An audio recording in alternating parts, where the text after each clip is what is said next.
जय हिंद दोस्तों, स्वागत है चैनल पे। मैं हूं बाबा रामदास और आप देख रहे हैं बाबा की खरी खोटी। आज मेरे साथ हैं भाई हरिमोहन जी, ज्योतिर्मय चैनल। वैसे हरिमोहन जी जो हैं वो पेशे से शिक्षक हैं और यूपीएससी के स्टूडेंट्स को पढ़ाते हैं और जियो पॉलिटिक्स पे अच्छा खासा दखल रखते हैं। तो स्वागत है हरिमोहन जी, स्वागत है सर आपका चैनल पे। बाबा जी, बहुत बहुत शुक्रिया मुझे आपके चैनल पर थोड़ा समय देने मतलब मौका देने के लिए धन्यवाद। अच्छा हरिमोहन भाई, जो फ्रांस का जो चुनाव हुआ अभी, पहले यूके उसके बाद फ्रांस, और दोनों ही चुनाव में जो राष्ट्रवादी पार्टियां या राइटिस्ट जिसको बोला जाता राइट विंग की बड़ी करारी पराजय हुई है, अप्रत्याशित पराजय हुई है।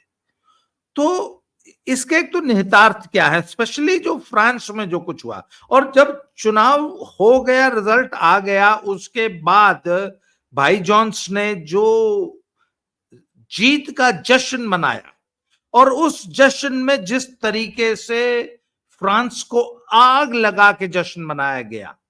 अच्छा, जश्न विजय जुलूसों में फिलिस्तीन के झंडे दिखाई दिए बाकायदे, मतलब एफिल टावर के बुत पर जो है हरे कपड़े से उसको लपेट दिया गया। शरिया अब लागू होगा फ्रांस में। फिलिस्तीन के समर्थन में नारे लगे, झंडे, फिलिस्तीनी झंडे लेके। तो क्या मतलब फ्रांस ने ये किया क्या है? अच्छा, और उसके बाद मतलब चुनाव जीतते ही जो आगजनी। अच्छा, जबकि 20 दिन बाद, 20 दिन क्यों सर, 20 दिन कहां बचे, 10 दिन बाद ओलंपिक्स है, 10 दिन बाद ओलंपिक्स है, और आज फ्रांस में ये हो रहा है। क्या है सर, क्या हो क्या रहा है ये सब? ये असलियत में जो हम एक शब्द यूज करते हैं ना, वोकिज्म, उसकी पराकाष्ठा है। ये हम नॉर्मली एक समूह हमारे समाज में भी है बहुत तगड़े वाला, जिसे मैं नॉर्मली बास्टर्ड्स ऑफ सेक्युलरिज्म कहता हूं। Normally, sorry I am using the bad word, लेकिन ये रियलिटी है। ये सेक्युलरिज्म वाले जो सेक्युलर डॉग्स होते हैं, इनकी सबसे बड़ी समस्या क्या है? इन लोगों को अपनी एग्जिस्टेंस खत्म करके दूसरे को, अपनी आइडेंटिटी खत्म करके दूसरे को, और पर्टिकुलरली एक समूह विशेष को खुश करने में लगे रहते हैं।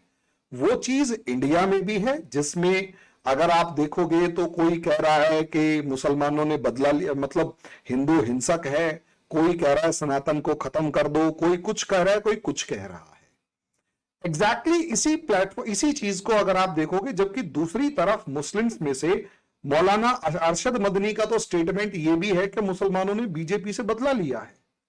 और उससे ज्यादा खतरनाक बात तो जो कलकत्ता का जो वो मेयर है उसका है, जो कि ये कह रहा है कि हम सबको इस मतलब हिंदू जो है वो बदनसीब हैं जो कलमा नहीं पढ़ते, और वो कलमा पढ़ लेंगे तो वो खुशनसीब हो जाएंगे, और सबको दावत दो कि वो इस्लाम स्वीकार कर ले। हालांकि वो ये नहीं बताया उसने कि अगर दावत स्वीकार नहीं करती तो वो क्या करेंगे। ये फैक्ट है। अब मजे की बात यह है कि ये साफ तौर पर इनके मौलानाओं से दिखाई दे रहा है, जबकि हमारे हिंदुओं का कोई भी धर्मगुरु एक बार भी ये कहता हुआ नजर नहीं आता कि हमें वैसा ही करना चाहिए या किसी तरीके की हिंसा का पाठ पढ़ाना चाहिए। लेकिन फिर भी यहां जो शोर मच रहा है वो क्या, हिंसक कौन है? हिंसक वो जो बदनसीब है, हिंसक वो जो अपनी आवाज भी नहीं उठा रहा, और हिंसक वो जो निपुर शर्मा जिस धर्म से बिलोंग करती है वो बेचारी बचती घूम रही है, और वो तस्लीम रहमानी जो है वो खुला घूम रहा है। उसको सिक्योरिटी की जरूरत नहीं है, जिसे सिक्योरिटी की जरूरत है वही हिंसक है। ये देखते हुए मैं बाबा जी उसी इलेक्शन पे ही आ रहा हूं, फ्रांस पे ही। मैं जब तक सिनारियो को कंपेयर नहीं कर लूंगा मैं समझा ही नहीं पाऊंगा। टीचर हूं तो कुछ तो समस्याएं रहेंगी टीचरों की भी। तो वो समस्या यही है, टीच हम करते हैं कंपैरेटिव स्टडी, क्योंकि मुझे देना होता है लेसन। अगर हम कंपैरेटिव स्टडी में सिमिलर सिचुएशंस को अगर कंपेयर कर पाते हैं तो हम ज्यादा अच्छे से समझ पाएंगे। और सिमिलर सिचुएशंस देखिए इंडिया में क्या है कि हम इंडिया के अंदर असलियत में एक पर्टिकुलर कम्युनिटी जो कि सिक्योरिटी की जिसे दरकार है, जो कि उसने जो कहा वही चीज वो कह रही है, बस सरपंच से जुदा का उसके खिलाफ नारा लगा और सिक्योरिटी लेके घूम रही है, तो अंदाजा आप लगाकर देखिए कितना ज्यादा डरे हुए होगा हिंदू। लेकिन उपराष्ट्रपति कहता है कि डरा हुआ मुसलमान है, हिंसक हिंदू है। ये चीज जो आप, और उसके बाद भी हिंदुओं का एक बड़ा सेक्शन हिंदुत्व के नाम पे वोट नहीं देता। आप अयोध्या हार चुके हैं और उस अयोध्या को हारने के नाम पे अयोध्या आंदोलन को खत्म करने का दावा किया जा रहा है। हालांकि इसमें भी अलग से डिस्कशन हो सकता है, लेकिन एक सेक्शन ऐसा है जो हिंदू होने से एग्री नहीं कर रहा। लेकिन मुस्लिम्स ने सिर्फ एक मुद्दे पर वोट डाली, बीजेपी नहीं चाहिए। ये ही एग्जैक्टली हिंदुओं के यही फीचर्स आज के दिन फ्रांस में, और उनके जो नेता हैं फ्रांस के, हमारे भी तो बहुत सारे नेता हैं ना, जो ब्राह्मण होके ब्राह्मणों को गालियां बक रहे होते हैं, जो हिंदू होके हिंदुओं को गालियां बक रहे होते हैं, क्योंकि वो बुद्धि उनकी खराब कर रखी होती है।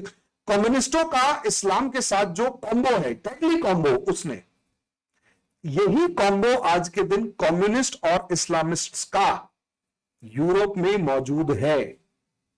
यही कॉम्बो ब्रिटेन में खेल कर गया, यही कॉम्बो फ्रांस में खेल कर गया। फ्रांस में तो खेल कर ही रहा है।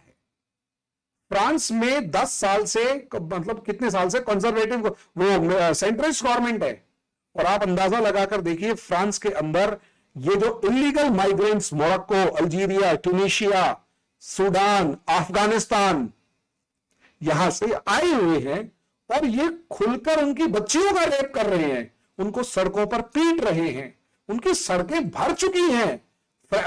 पेरिस का जो कल्चर है खत्म हो चुका है। लेकिन फिर भी दो प्रॉब्लम्स। पहला, तो अभी भी मेजॉरिटी में वो एग्री नहीं कर पा रहा कि उनकी समस्याओं की जड़ जो है वो ये इलीगल माइग्रेंट्स हैं।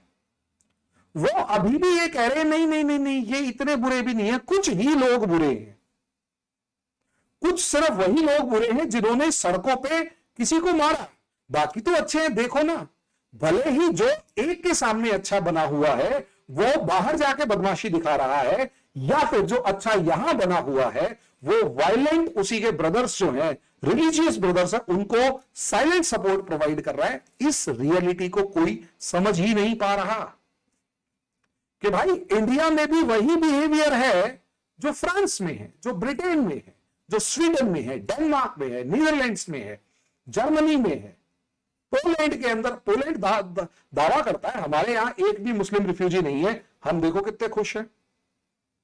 दावा करता है, हंगरी दावा करता है कि हमने तुम्हारी पॉलिसी नहीं अपना रखी। ऑस्ट्रिया दावा करता है हमने तुम्हारी ये इलीगल माइग्रेंट्स वाली पॉलिसी नहीं अपना रखी, हम खुश हैं।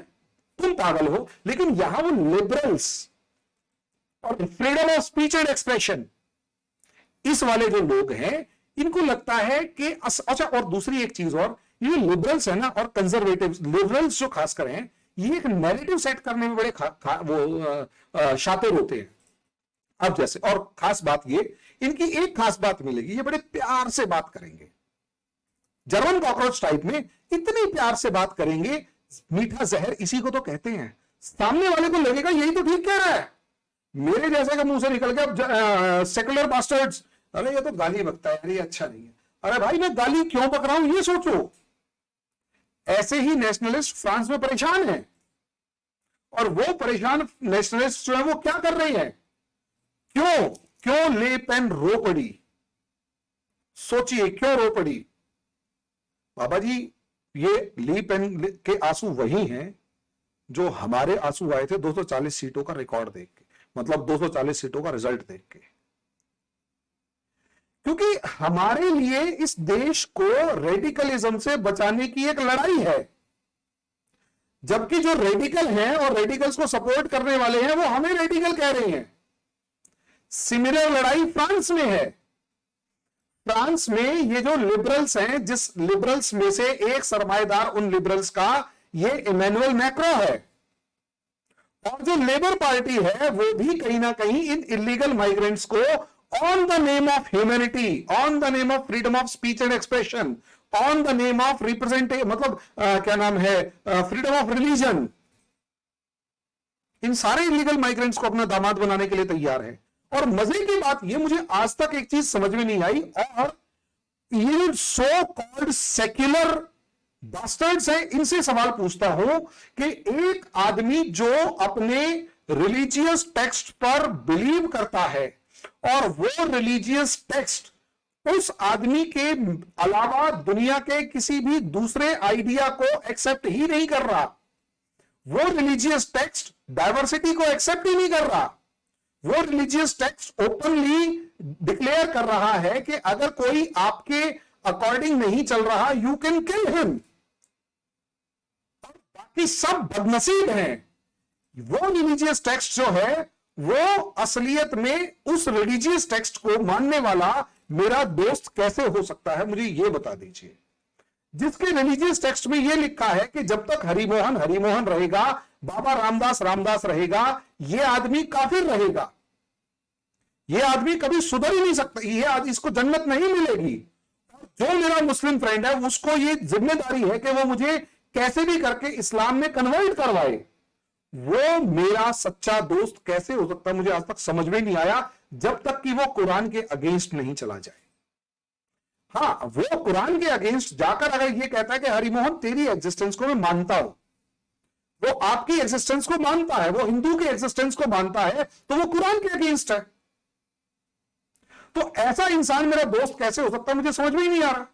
और ये मेरे को नहीं, ये जितने कंजर्वेटिव्स हैं उनको समझ में नहीं आ रहा, जो राष्ट्रवाद की बात करते हैं उनको समझ में नहीं आ रहा, जो अपनी आइडेंटिटी की बात करते हैं उनको समझ में नहीं आ रहा, लेकिन उनको असलियत में उन्हें समझ में आ रहा है। ढकने का काम ये लिबरल्स करते हैं, नहीं नहीं नहीं नहीं नहीं नहीं, रिलीजन अलग ठीक है, वो अलग है, वो अलग है, वो अलग है। और जैसे ही कोई टेररिस्ट अटैक होता है क्या कहते हैं, religion have no, sorry terrorism has no religion. लेकिन जैसे ही हिंदू को हिंसक कहना होता है तो हिंदू हिंसक है, भगवा आतंकवाद है। ये इंडिया में नहीं, ये फ्रांस में भी है। असलियत में हमारी जैसी बात करने वाले फ्रांस में लोगों को इतना क्रिटिसाइज किया जाता है, इससे अंदाजा लगाइए जर्मनी के अंदर तो हालात ये हैं। अकोमोडेट करने के लिए, स्कूल में बच्चों से अकोमोडेट करने के लिए जर्मन्स ने अपने बच्चों को कहा कि आप इस्लाम स्वीकार कर लो ताकि मुसलमान बच्चों को बुरा ना लगे। Can you imagine? उसे बुरा लगता है मेरे से, तो रेडिकल कौन है, रेसिस्ट कौन है, कम्युनल कौन है? मेरी आइडेंटिटी से अगर प्रॉब्लम है तो वो कम्युनल है, मैं थोड़ा ना हूं। लेकिन प्रॉब्लम यह है कि जर्मनी के अंदर, फ्रांस के अंदर अपने बच्चों को सिखाया जा रहा है, इफ यू, ये लिबरलिज्म के नाम पे, कि अगर आपकी आइडेंटिटी से उसे प्रॉब्लम है, why don't you change your identity? उसकी तो प्रॉब्लम रहेगी। ये चीज इस टाइम पर, ये आइडिया इस टाइम पर, हमारे यहां ये आइडिया कम से कम काउंटर तो कर रहे हैं हम, वहां काउंटर ही नहीं करने देते, उनको मीडिया में स्पेस नहीं मिल रहा।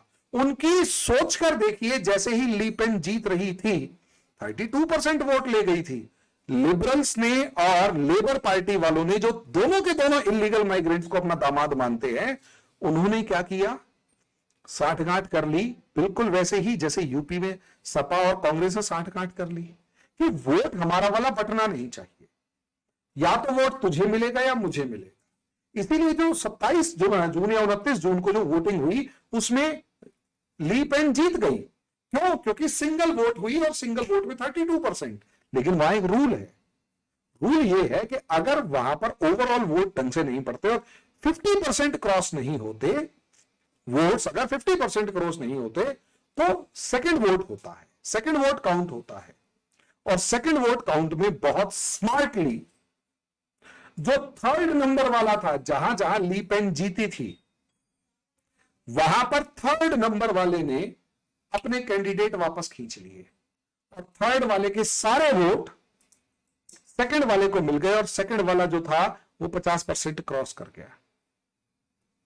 इस वजह से आप समझिए, देखिए कि जैसे ही सेकंड वाला 50% क्रॉस कर गया, बस खेल हो गया। इतना ही तो खेल होता है, इससे ज्यादा थोड़ा ना होता है। खेल हो गया, बाजी जीत गए, लेबर पार्टी जीत गई। हाँ, इमैनुअल मैक्रो को बैकफायर लगा, उसको उम्मीद थी कि कैसे भी करके वो जीत जाएगा। इमैनुअल मैक्रो को बैकफायर ये हुआ कि इमैनुअल मैक्रो सेकंड पार्टी की जगह सेकंड नंबर पे आ गया, सॉरी थर्ड नंबर पे आ गया। और जैसे ही इमैनुअल मैक्रो थर्ड नंबर पे आता, तो इसका मतलब क्या है? इसका मतलब ये है कि लेबर पार्टी ज्यादा बाजी मार गई। अब लेबर पार्टी कौन है? लेबर पार्टी वही है जो, ठीक है कुछ मामलों में तो वो ठीक है, लेकिन सबसे ज्यादा वो नाम होता है गरीब, दबा, कुचला, पिछड़ा। लेकिन उसके लिए सबसे ज्यादा प्यारे हैं कौन? Illegal migrants. हालांकि ब्रिटेन के अंदर लेबर पार्टी अब कहने लग गई है कि इस इलीगल माइग्रेंट की वजह से हमारी खुद की लेबर परेशान हो गई है, लेकिन फ्रांस में अभी ऐसा नहीं है। और फ्रांस में गठजोड़ सरकार जो बन रही है वो खतरनाक है। गठजोड़ सरकार क्या कर रही है फ्रांस में? गठजोड़ सरकार असलियत में लेबर और सेंट्रल वालों की है, और ये दोनों के दोनों इलीगल माइग्रेंट्स को दामाद मानते हैं अपना। अब आ जाते हैं, ली पेन का डर था, अब आ जाते हैं दंगे क्यों हो रहे हैं। दंगे इसलिए हो रहे हैं, ली पेन का था डर कि अगर ये ली पेन आई तो आके ऐसी पॉलिसी बनाएगी कि जितने इलीगल माइग्रेंट्स फ्रांस में घुस रहे हैं, बाहर से पहली बात तो जो आ रहे हैं उनको रोकेगी, और जो है उनको परेशान करेगी। ये बिल्कुल ऐसा ही है जैसे बीजेपी आई, इसने सीए एनआरसी बना दिया कि भैया आइडेंटिटी प्रूव करनी पड़ेगी। भाई आसाम में हेमंता बिस्वा शर्मा से एक मतलब एक जगह शायद बाढ़ आ गई, गांव डूब गया, कुछ हो गया, तो उसमें हेमंता बिस्वा शर्मा के ऊपर दबाव बनाया गया कि ये जो गांव वाली के गांव डूब गए हैं, इनको आप मुआवजा क्यों नहीं दे रहे? हेमंता बिस्वा शर्मा ने सिंपल कहा कि देखो भाई डूब गए हैं, मैं कुछ नहीं कर सकता, मैं मुआवजा दे सकता हूं, आओ अपनी नागरिकता सिद्ध करो, मुआवजा ले जाओ। एक भी नहीं आया। वहीं अगर कांग्रेस गवर्नमेंट होती तो क्या वो नागरिकता सिद्ध करने के लिए कहती? ये डिफरेंस है। यही चीज फ्रांस में होने वाली थी, ली पेन ये करने वाली थी। इसीलिए मुसलमान वहां पे घबराहट में था कि अगर ली पेन आ गई तो उसकी पॉलिसीज ऐसी होंगी जो डोमिनेंस वाली पॉलिटिक्स है, सड़क पे नमाज, इलीगल जो मदरसे चल रहे हैं और जो मस्जिदें चल रही है उनको कंट्रोल, इलीगल माइग्रेंट्स को कंट्रोल, दबाव में ला देती वो, उसको रोकना जरूरी था, और मुसलमान इस मामले में परेशान था। आप ये देखिए, कई मीडिया हाउसेस ने तो यहां तक दावा किया था कि अगर ली पेन आ जाती है तो बहुत सारे मुस्लिम्स ने फ्रांस छोड़ने का मन बना लिया था। अंदाजा लगाइए इस चीज से कि फ्रांस छोड़ने का मन बना लिया था। अब आप सोचो, ली पेन आ गई, नहीं आई तो सबसे ज्यादा खुशी किसे होगी? इलीगल माइग्रेंट्स, जो लॉ एंड ऑर्डर को वैसे नहीं मानते, जो फ्रांस की एग्जिस्टेंस को नहीं मानते, जो क्रिश्चियनिटी की एग्जिस्टेंस को नहीं मानते। वो तो आए ही कयामत के दिन के लिए है, तो वो तो सेलिब्रेट करेंगे। उनका तो दिल का डर निकल गया ना, वो इतना सेलिब्रेट करेंगे। और वो सेलिब्रेट कैसे करेंगे? हर वो सिंबल जो फ्रांस की सॉवरेनिटी का है उसे हार्म पहुंचाएंगे, तोड़फोड़ करेंगे। ये है दंगे का असली कारण, और ये है सिचुएशन इंडिया के साथ कंपेयर करके। ली पेन का हारना हिंदू के लिए भी एक सबक है, हिंदू के लिए भी सबक है। ली पेन का हारना मोदी के लिए भी सबक है, ऋषि सुनक का हारना मोदी जी के लिए सबक है कि समझो प्रॉब्लम्स क्या है। और सबसे बड़ी बात, हर उस बंदे के लिए सबक है जो इस टाइम पर सिचुएशन को समझने के लिए रेडी नहीं है। ये मामला है जी। बात ये जो इलीगल इमिग्रेंट्स हैं फ्रांस के या यूके के, ये वोटर कैसे बन जाते हैं इनका? भाई how could they affect the outcome of the election? क्या ये वहां वोटर बन चुके हैं? देखिए एक्चुअली क्या होता है, वोटर तो वहां पर बहुतों ने अप्लाई कर रखा है, बहुत सारों में, लेकिन जैसे लंदन का एक मामला है, आपने देखा होगा लंदन में 9 शहरों के मेयर जो थे वो मुस्लिम बने हैं, बांग्लादेश से, पाकिस्तान से, सब जगहों से। वो क्या मामला है? वो मामला ये है कि असलियत में 2 तरीके की वोटिंग होती है। एक वोटिंग वो होती है, 2 तरीके की वोटिंग में से एक तो होती है जो शहर की म्यूनिसिपैलिटी की वोटिंग होती है। हमारे यहां तो जो नागरिक है केवल वही वोट डालेगा। ब्रिटेन में ऐसा नहीं है। ब्रिटेन में ऐसा है, फ्रांस में भी कई कई जगह पे ऐसा है कि जो माइग्रेंट नहीं भी है, सॉरी जो सिटीजन नहीं भी है और वो वहां रह रहा है एक सर्टेन टाइम पीरियड से, तो वो भी वोट डाल देगा चाहे वो सिटीजन है या नहीं है। तभी आप देखोगे 9 शहरों के मेयर जो है वो मुस्लिम वो हुए। क्यों हुए? क्योंकि वो सारे के सारे इलीगल माइग्रेंट्स जो थे उन्होंने किसको वोट डाला? मेयर्स को, मुस्लिम्स को।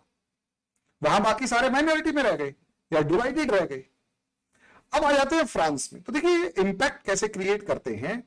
एक नैरेटिव सेट होता है और दूसरी बात, इसमें कोई दो राय नहीं, इन्होंने अपने जो क्या नाम है वोटिंग राइट्स को क्लेम कर रखा होता है या कम से कम अपनी राइट्स को क्लेम कर रखा होता है। तीसरी बात, फ्रांस के इलेक्शन को भी अगर आप उठाकर देखेंगे तो 25% एडल्ट वोट्स होता है। एडल्ट वोट, वो जो 25% एडल्ट वोट है वो पढ़ना चाहिए तभी जीतोगे, ठीक है। अब इनके जो वो सपोर्टर्स जो सिटीजन हैं वो अगर जा जाके, जैसे हमारे यहां भी मुस्लिम कॉन्स्टिट्यूएंसीज में लगभग जो जो मुस्लिम बूथ डोमिनेटेड बूथ होते हैं वहां से 95% तक के वोट्स पड़ते हैं, होता है। तो वहां पर भी ऐसा ही है। और जिस तरीके से हमारे यहां हिंदू वोट नहीं डालता वहां क्रिश्चियंस वोट नहीं डालते। सोचकर देखिए ना, फ्रांस के अंदर 42% वोट पड़ रहा था पिछले बार का। पिछले बार मैक्सिमम 42% था, जो पिछले 40-50 साल का मैक्सिमम था। इस बार वोट पड़ा है 60%, 18% का जंप का मतलब इस बार फ्रेंच ने तो वोट डाला लेकिन मुस्लिम्स ने ज्यादा डाला, जीत गए। और यही रीजन था 32% ली पेन को मिलता और ली पेन जीत रही है, लेकिन टेंशन तो ली पेन को हो गई, क्रिएट कर दी ना, इसलिए बाकी 2 पार्टीज जुड़ गई। और वो कम से कम नैरेटिव सेट करने में एक इंपॉर्टेंट रोल प्ले करते हैं, फेक वोटिंग क्रिएट करने में इंपॉर्टेंट रोल प्ले करते हैं। वहां ईवीएम जैसी कोई चीज नहीं होती, डलते तो वोट वैसे ही हैं।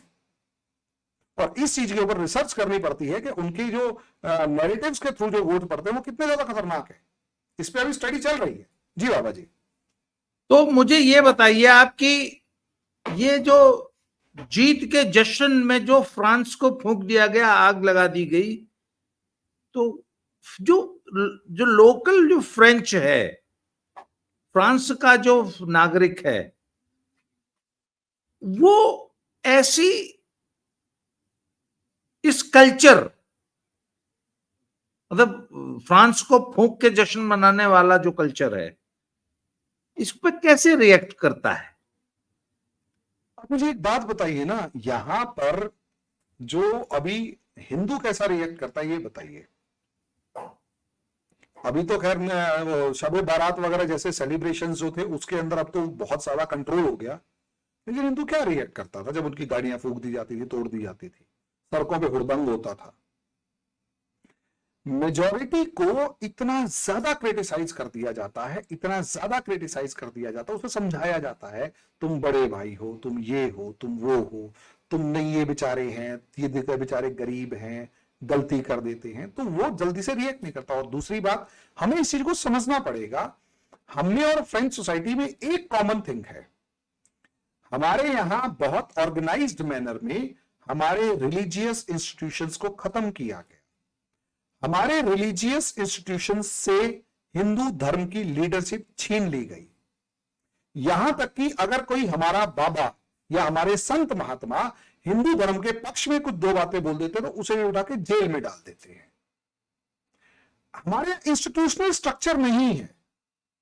लेकिन वही मुस्लिम्स में देखेंगे तो मुस्लिम्स में इंस्टीट्यूशनल स्ट्रक्चर मदरसा की फॉर्म में मौजूद है, इंस्टीट्यूशनल एजुकेशनल स्ट्रक्चर मदरसा की फॉर्म में मौजूद है, और रिलीजियस लीडरशिप की फॉर्म में वहां की लोकल मस्जिद है, जहां पर लगभग हर मुसलमान जा रहा है और हर मुसलमान का उस मस्जिद के मौलाना के साथ कांटेक्ट है। हमारे मंदिरों का कितना कांटेक्ट है? हमारे मंदिर के पुजारी जो है उनको कौन ट्रेनिंग दे रहा है, कौन उनको एक लामबंद कर रहा है? हमारे मंदिरों के पुजारी को यह तक नहीं पता होता कि करना क्या है। और उससे ज्यादा मजे की बात यह या उससे ज्यादा खास मतलब एक नोटिसेबल बात यह है कि हमारे मंदिर के पुजारियों को डिग्रेड करके देखा जाता है। 2 रुपए देके कहते हैं ठीक है यार पंडित हो गया। और कई बार तो वो जो दबंग कम्युनिटीज होती है वो तो पंडित को कहेंगे पंडित दिस इज द मैनर, ओ पंडित इतना टाइम क्यों कर रहा है तू, फटाफट कर 2 मंत्र पढ़ और हो गया काम, खाना पूर्ति कर दे। क्योंकि रिगार्ड खत्म कर दिया ना। और उस पंडित के पास, हमारी सोसाइटी के पास मैसेज भेजने का कोई जरिया नहीं है। और अगर गलती से उस पंडित ने कुछ कर दिया और कुछ बोल दिया तो वो पंडित को गिरफ्तार अगर कर लिया गया तो उसे छुड़ाने वाला कोई नहीं है। वहीं अगर एक मौलाना के खिलाफ कुछ हो जाता है तो ऊपर से लेकर नीचे तक हिंदुस्तान का पूरा मुस्लिम समाज, भले ही वो किसी भी फिरके का हो, उस मौलाना के पीछे आके खड़ा हो जाता है। सोच कर देखिए ना, वो बरेली वाले मौलाना तौकीर रजा जो था, उसको गिरफ्तार करने की हिम्मत हुई होगी सरकार की। वो मौलाना कह रहा था आज कुत्तों का दौर है, कल हमारा दौर आएगा, वो 5 मिनट में छोड़ दिया। अगर इतनी भीड़ इकट्ठी हो गई, हमारा कोई पंडित, हमारा कोई मंदिर का पुजारी या फिर कोई संत जो है वो गिरफ्तार हो जाता तो क्या कभी इतनी भीड़ इकट्ठी हुई है? वो स्कूल, एजुकेशनल और रिलीजियस इंस्टीट्यूशन हमारे खत्म कर रखे हैं। और उसके बाद पैसे के नाम पे पता है बाबा जी क्या है? आप बताइए। हमारे मंदिरों का 80% चढ़ावा सरकार ले जाती है। और वो सब चढ़ावा कहां खर्च होता है? अपलिफ्टमेंट ऑफ वक्फ बोर्ड और क्रिश्चियन कम्युनिटी। तेलंगाना और कर्नाटका के अंदर शोर हुआ तो था, 400 करोड़ रुपए हमारे मंदिरों से इकट्ठा हुआ और वो 400 करोड़ रुपए सीधे का सीधा उठा के वक्फ बोर्ड और क्रिश्चियन अपलिफ्टमेंट के लिए दे दिया गया। हमारे सरकार के लिए, हमारे लिए कुछ नहीं है। एग्जैक्टली यही सिनेरियो फ्रांस में। रिलीजियस फ्रीडम के नाम पर मदरसास और मस्जिदों को अलाउ तो कर रखा है और अपने लोगों को कह रखा है कि रिलीजन इज नथिंग, तुम्हें जाने की जरूरत नहीं। चर्च खाली पड़ी है, चर्च में जाने वाले वो लोग, चर्च में पादरी नहीं है, बाकी तो छोड़ो। ऐसी ऐसी खबरें आ रही है कि केरल का पादरी वहां पूजा करवाता है अगर कोई चर्च में आ जाता है तो। कैन यू इमेजिन बाबा जी, केरल में बैठा हुआ पुजारी उनकी पूजा करवाता है अगर चर्च में कोई आ जाता है तो। चर्च बेच रही है लोग क्योंकि उस चर्च में कोई आ ही नहीं रहा, पादरी तक नहीं है, चर्च मस्जिद में कन्वर्ट हो रही है। अब सोचिए, यहां सोचिए, गवर्नमेंट सेक्युलर के नाम पर कुछ करेगी नहीं, चर्च जो रिलीजियस इंस्टीट्यूशन था वो आपने खत्म कर दिया, रिलीजियस एजुकेशनल सिस्टम तुमने खत्म कर दिया। आदमी अपने रिलीजन से जुड़ा हुआ नहीं है तो वो रिलीजन के ऊपर रिएक्ट नहीं कर रहा। अब उसकी आइडेंटिटी से को खत्म करने के लिए एक कम्युनिटी ऐसी खड़ी हुई है जो स्ट्रांगली अपने रिलीजियस आइडेंटिटी को लेके चलती है और उसके लिए रिएक्ट करती है और उसके पीछे उसका रिलीजियस और एजुकेशनल इंस्टीट्यूट खड़ा हुआ है। अब मुझे यह बताओ, जब मुस्लिम कम्युनिटी जिसका मदरसा और क्या नाम है मस्जिद उसके पीछे खड़ी हुई है और वो तूफान मचाती है तो उसके केस लड़ने के लिए खड़ा हुआ है, हमारे मंदिरों में और यूरोप में चर्च के पास क्या ऐसा कोई स्ट्रक्चर है? नहीं है, नहीं है। और यह कारण है कि कम्युनिटी रिएक्ट नहीं कर पाती। यह कारण है जब भी हिंदू मुसलमान का दंगा हिंदुस्तान में होता है 5 से 10 मिनट के अंदर हजारों का क्राउड इकट्ठा हो जाता है मुस्लिम्स की तरफ से और हिंदुओं को अपने घर बचाने पड़ते हैं। धीरे धीरे जाके वो रिएक्ट करना शुरू करते हैं, धीरे धीरे। क्यों? क्योंकि कोई ऐसा इंस्टीट्यूशन नहीं है जो इनको बांध के रख सके हिंदुओं को। इससे भी बुरी सिचुएशन, इससे भी बुरी दुर्गति फ्रांस में है। वहां रिलीजियस इंस्टीट्यूशन को हम मानते तो हैं, चले तो जाते हैं, वो जाते ही नहीं है। ये प्रॉब्लम है और इसी वजह से वो फंसे हुए हैं। और आज के दिन वो फ्रांस रो रहे हैं, फ्रेंच रो रहे हैं कि हमारे देश का होगा क्या, हमारी फ्रेंच आइडेंटिटी, हमारा फ्रेंच कल्चर सब खत्म होने वाला है। जी अंतिम सवाल, what is the solution? Europe have no solution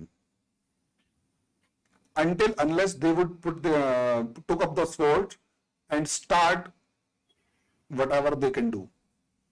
आज के दिन यूरोप को ऐसा, आज के दिन यूरोप को आज से 50-60 साल 100 साल पुराने वाली कम्युनिटी चाहिए जो रिलीजन के भी पक्के थे, जो धर्म के पक्के थे और दुनिया पे राज करने के लिए मर मिटने के लिए तैयार थे, वो लड़ते थे। आज यूरोप में कम्युनिटी नहीं है, वहां पॉपुलेशन नहीं है। मतलब आपका ये कहना है मतलब अपनी आइडेंटिटी से प्यार नहीं है। वोकिज्म पूरे यूरोप को खा गया और बुरी तरह खा गया, और ऐसा खा गया कि यूरोप अब उससे उभर नहीं पा रहा, उसे समझ में ही नहीं आ रहा हम क्या करें। ये प्रॉब्लम है। हरिमोहन जी, आपने बहुत अच्छा लास्ट मुझे अजीत जी ने एक एग्जांपल दिया था, आज मेरा सेशन हुआ जब, अजीत जी ने बताया कि उनके पास एक फ्रेंच, अब उनके जो एक दोस्त थे पुराने, उनके साथ एक फ्रेंच दोस्त आया हुआ था, वो डिनर विनर कर रहे थे इंडिया में ही। जब वो फ्रेंच दोस्त आया, इंडिया में डिनर कर रहे थे, तो वहां हुआ क्या, फ्रेंच से बातचीत जब हो रही थी, वो इंग्लिश अच्छी खासी जानता था, तो बातचीत हो रही थी, तो वो टेबल पे बैठे बैठे रोने लग गया जब डिस्कशन करते करते। उसने एक बात कही, कहता है इंडिया के अंदर फिर भी एक पार्टी है, एक स्ट्रक्चर है, कम्युनिटी है जो अपने धर्म के लिए, अपनी आइडेंटिटी के लिए लड़ रही है, और अभी भी सिचुएशन इनके हाथ में है जो रिकवर कर सकते हैं। फ्रांस में ऐसा कुछ भी नहीं, फ्रांस के हाथ से और यूरोप के हाथ से बाजी निकल चुकी,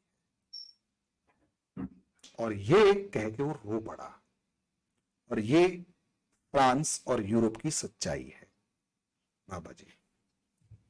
तो मित्रों, ये थे भाई हरिमोहन जी, और हम यूरोप की राजनीति पे, फ्रांस के चुनाव परिणामों पे चर्चा कर रहे थे।